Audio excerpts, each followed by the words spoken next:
The Messy One by Christiane Jones. Illustrated by Juana Martinez Neal.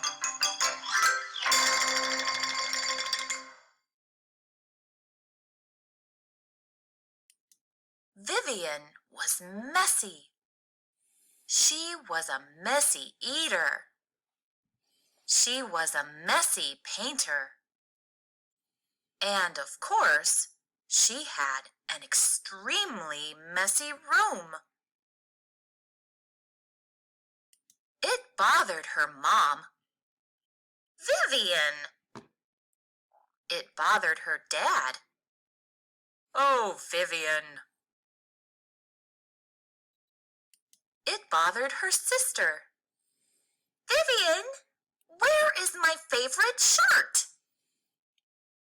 However, being messy did not bother Vivian.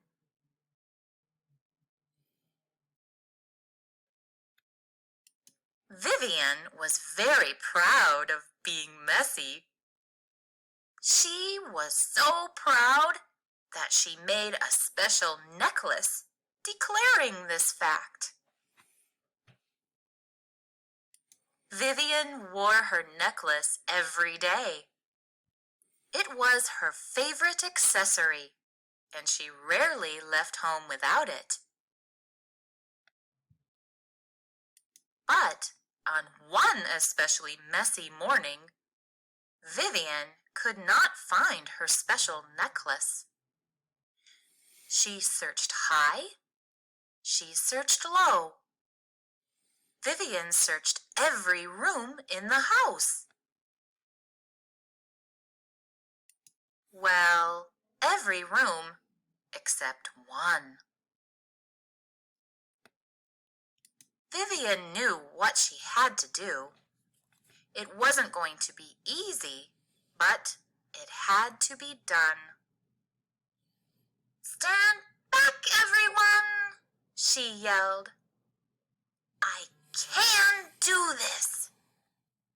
And with great determination, Vivian started to clean her room.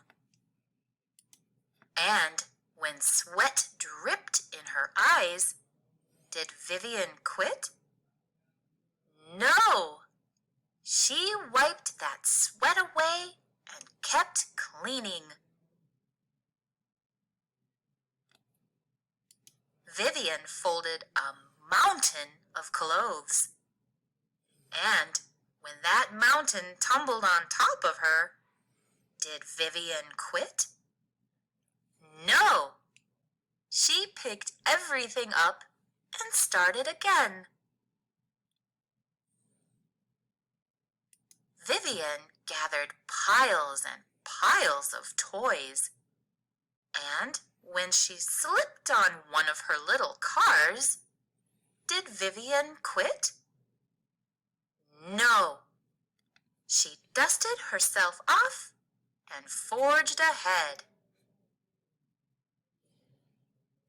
After a full afternoon of sweat, tears, and cleaning, Vivian was finally finished. Her entire room was clean. "I did it!" Vivian yelled in delight. And where did Vivian find her special necklace? It was in her jewelry box, right where it belonged. After that day, Vivian changed. She was still a messy eater. She was still a messy painter. But she was no longer messy when it came to her room. And that was a good place to start.